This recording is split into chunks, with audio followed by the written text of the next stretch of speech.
Hello, fellow traders. 'Tis I, the Rumpled One, coming to you on Wednesday, January the 28th. The year's 2026. Let's talk trading. Fear has no place in trading. These videos are for educational purposes only. Your results may differ from mine. Risk management. If you have your risk management in place, then there's nothing to fear because you won't lose any more than you're willing to lose on any trade. So, fear. Some people say it's false events assumed real. They say it's an acronym. The thing is, sometimes fear doesn't appear the way you think it would. It's not like you feel afraid. It's not like you're, running away. It's just that it causes you to hesitate. It causes you to second guess. Why? Because you don't want to lose money. That's the bottom line. You fear that this trade might not go as you want it to go. You look at the charts, you've got your trading plan, you've got your method, and everything lines up. But oh no, maybe if I take this trade, I might lose. Well, yeah, that's part of trading. Whenever you enter a trade, there's a probability that it may not ever give you a chance to take profit. Me, Mr. Inflection Point here, where a lot of times I enter a trade, and as soon as I enter, it starts going the other way. And, it's where it's like if I would only waited an hour, I could have taken that same trade and it would have went my way. But the thing is, that doesn't stop me from trading. I mean, yesterday, I had a horrific occurrence happen to me. If you guys were trading a pound yesterday, say, let me think, it'd be around, 12 o'clock my time, 3 o'clock East Coast time, if I remember correctly. Here, let me take off the auto scroll here and let me go back to yesterday, right here. You see right here? Yeah, what happened? Um, I don't know what happened. In fact, let me just turn this off for right now. The M30 candle shading. And what happened? Somewhere around here, I went short. And the next thing I know, price took off. And then it took off again. And then right about here, I went short again. It laughed at me and ran all the way up to here. I didn't panic. I just said, you know what?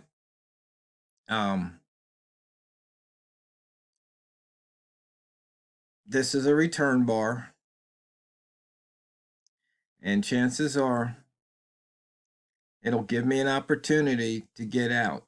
And I think my break even was right somewhere around, was it around here? No. Yeah, it was around here, but this was one of those candles where, the bid was down here and the ask was up here, so I couldn't get out. So I just waited and I waited and I waited, and then finally it took me out somewhere right around here. That was a long wait. It was awful. I will admit it was awful. Um, Now, you may ask, well, how come you didn't have your stop loss there? It's because I was trading light, number one. And number two,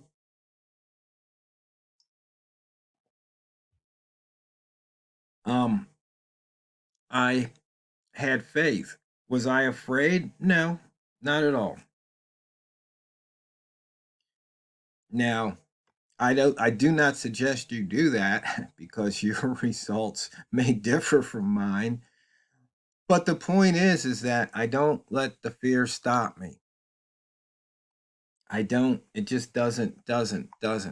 Sometimes I might um, be looking at a trade and I might not take it, and then I might wish I had, or I'll be looking at a trade, but it's not the plan, it's not the method I'm using, and it's like, oh, I should have done it anyway. No, I shouldn't have because it's not my trade. And see right here, this is a return bar, and what happened? Price came right back to the open.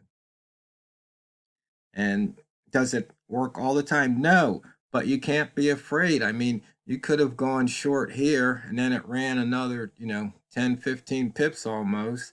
Then it came here and it ran back. But, this is the way it works. You can see this happen over and over. When you see a big bar like this happen, then kind of look, say, you know what, this might go another 50%. So this is what, 1, 2, 3, 4 lines. So from here, you count 1, 2, another 50%. You see, it almost did it.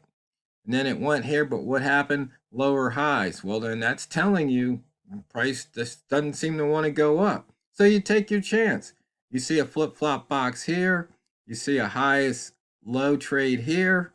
See, I don't even have those indicators on the chart, but I can see them without the indicators.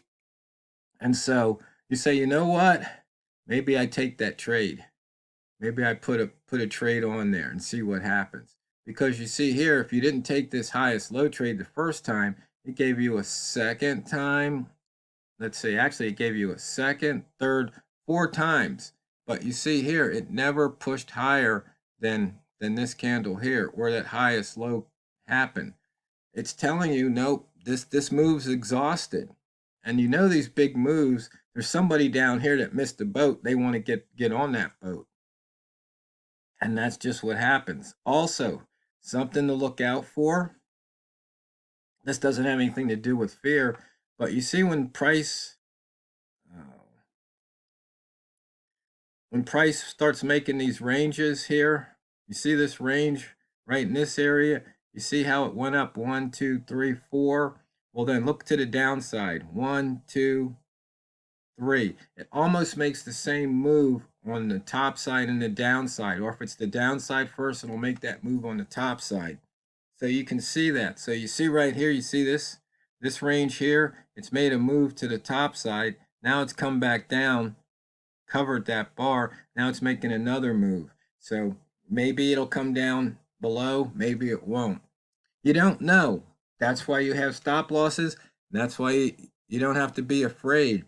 So what I'm going to ask you to do, trader, is really look at your trades. Look at what, while you're trading, see what your mind is telling you. See if you feel afraid, if you think you're afraid, and do you not take that trade because you're afraid? There's something inside you, you know, preventing you from following the method that you've developed.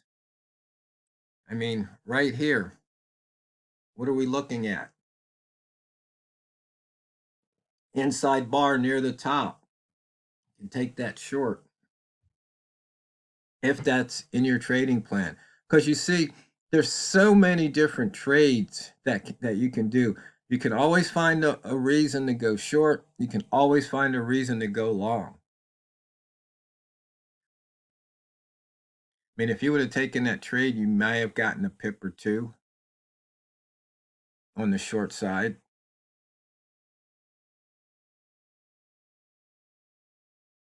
And so far, it's making what? Lower highs.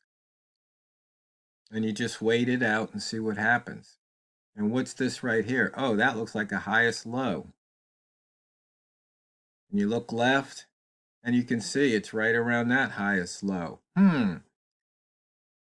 Once again, playing out. Now, for the market structure people, okay, what do we have here? What's this? This is what? An order block? it got near there. And so you can see here, see without that fear, if you would have taken the trade here, the lowest high, or you take this flip-flop trade, money, money, money, money. And we tell you about these trades, almost every, especially when Walmal's on the line with me. And by the way, he's sick. Hopefully he'll get better. He's down. He can't really talk. He's kind of lost his voice. So hopefully he'll be better and get back to us next week. But you can see here, without fear, you see these setups, you take the trade. Once again, is inside bar part of your trading plan? Maybe it is, maybe it isn't. But, what do I see here? Higher highs, higher lows, higher high, higher lows, state change from a higher bar to an inside bar. And then what happens? Boom. You either take that highest low trade, take that inside bar trade, and you can say, hey, look at this. This is a lower low, lower low, lower high. I got a lower bar, so that's a state change. Boom, take that trade. I know I'm starting to sound like John Madden with the booms again. I haven't done that in years. Maybe it's because Super Bowl's coming up. I'm thinking about it. But I mean, you can just see these trades, and that almost looks like there's an open gap. What happens to open gaps? They like to fill. So many reasons to take a trade. But if you second guess yourself, if you think, oh, I don't know, well, of course you don't know. That's why it's trading. If you knew, there wouldn't be a market. You just take your chances. And right here, that would have been a nice 4 or 5 pip trade. But, if you know me, I don't talk about those 100 pip trades or 50 pip trades. Every now and then might luck up and get one.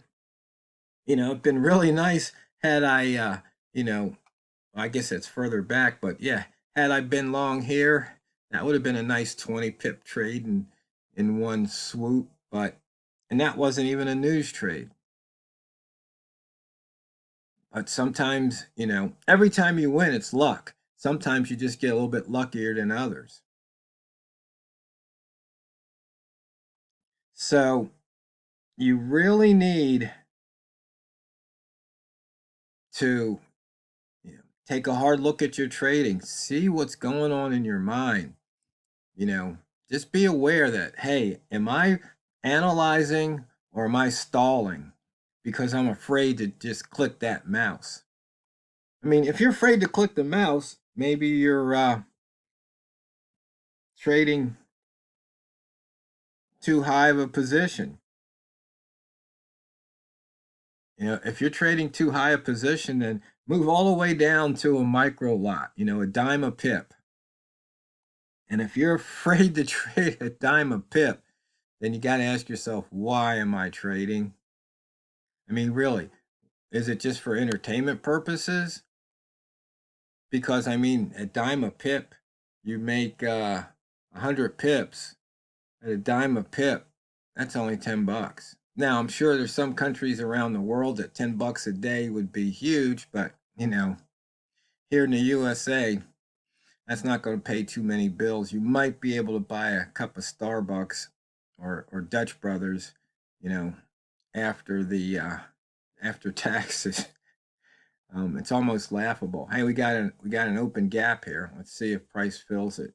But we're not going to be able to see it on this video because the fastest 15 minutes in trading is just about over. And if you watch this video within an hour of it getting posted, then just a reminder, we've got the FOMC coming out, and that could move the market. Oh, looks like we might be going for that gap fill. So, fellow traders, as always, please remember, never forget, it's not what you trade, it's how you trade it. So go out there and drain the banks. This is the Rumpled One, over and out.